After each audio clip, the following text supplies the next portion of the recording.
Thierno Alassane Sall, député à l'Assemblée nationale. Bon, on nous a convoqué à 10 heures. jàpp nañu nag li fi jot a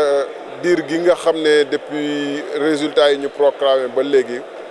pour ku ci amoon looy préparé ak looy waajal ak looy waxtaan waroon nga ci mun a waxtaan ba sottil waxtaan bi ba lépp mat ba xam kan mooy sa candidat ak naka ba déclaration candidature te dugguleet Sénégal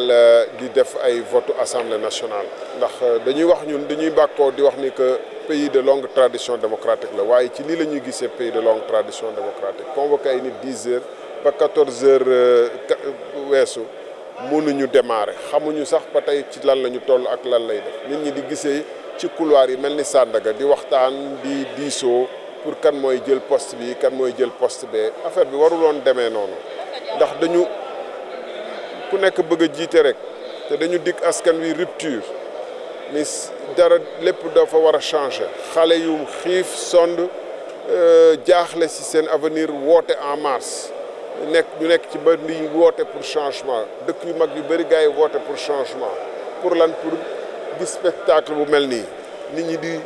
démarrer ci xuloo ko xiiroo ko poñante ci jour de séance solennelle d'ouverture de l'Assemblée nationale donc loolu gàcce la ci Sénégal bu ñu waxee ni c'est une vieille tradition démocratique mais ci procédures yi ak règles yi la ñu war a xam lan mooy tradition démocratique u réew bi ci des mooy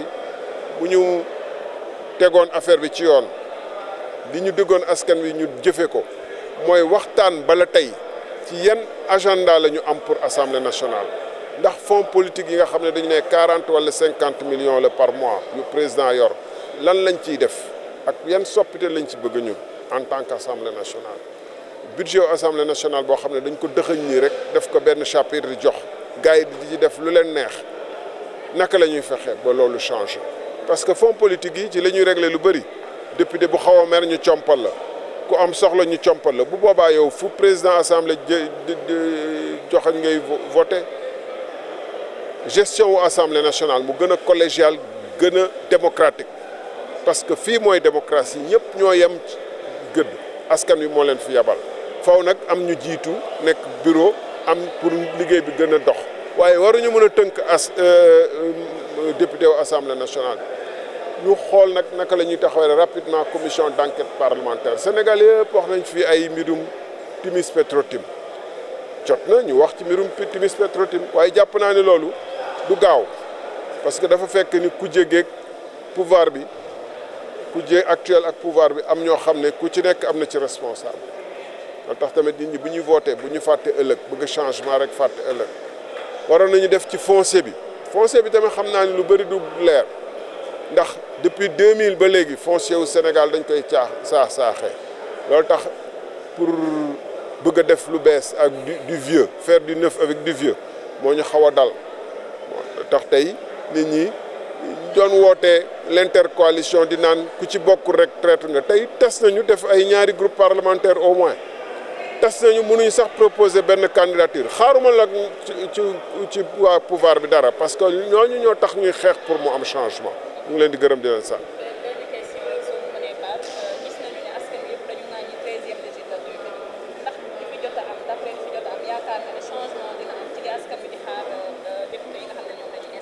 xam nga 13e législature 12e ak 14e yëpp ay sénégalais ci nekk bu dee sénégalais li muy diggee ak lu muy taxawee lu mu taxawee wutewul ak ñi fi newoon ci 13e législature bi changement du am je veux dire 13e législature ay sénégalais yi fi newoon ñu diggee woon ni tamit ñoom bu ñu ñëwee dañuy yeesal mais dara changé wu ci bu ñu indee 14e législature bi indi ci ñoo xam ne woon nañ député en 2012 voté fi ci ay loi yoo xam ne moo taxoon nit ñi génnoon di manifester 23 juin bëgg fi voter le quart bloquant ñu ñëwaat nekkat en position de force ba bëgg a jël yenn responsabilité yi ci présidence assemblée bu ñu gëmee ni loolu changement dina fa am dañuy nax suñu bopp. dëkk di maire Guinaw Rail Sud. nekk député à l'Assemblée nationale. d'accord maire Guinaw Rail Sud yow ci opposition bi nga bokk wala ci pouvoir.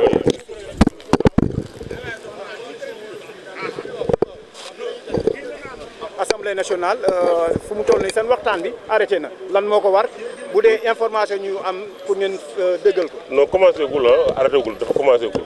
waaw xam nga liggéey bi moo war a tàmbale. xam ne bientôt ñu ngi ci liggéey bi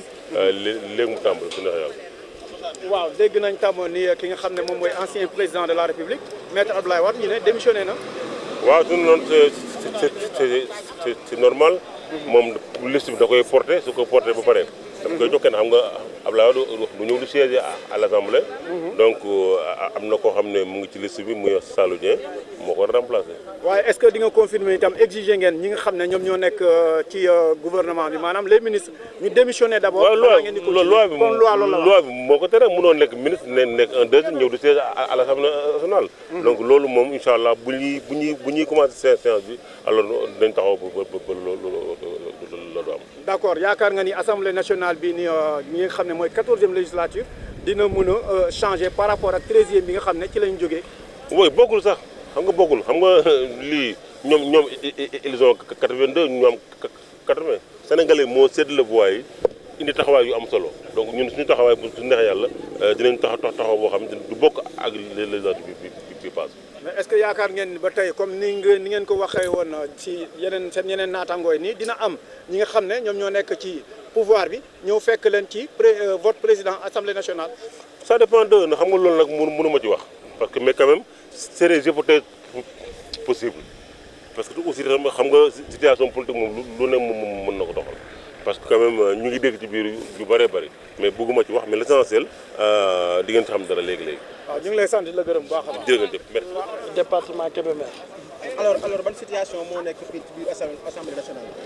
waaw assemblée bi ñu ngi xaar ouverture session bi le bureau de séance moom la ñu war a installer mooy ki nga xam ne moo gën a âgé ak ki gën a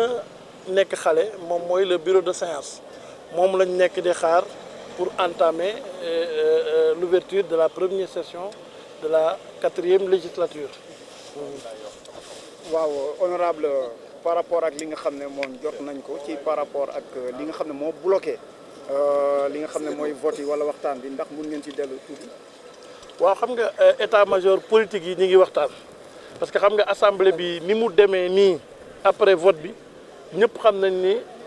concertation ak waxtaan du si mën a ñàkk ndax kenn amu ci doole joo xam ne di nga la fi daan xew daan na dina fi mën a xew kon nag waxtaan wi dañ ko tàmbali di xool ci yan disposition la ñuy entamer liggéey bi ndax fi mu toll bu ñu xasee jéggi barrière bi ba dugg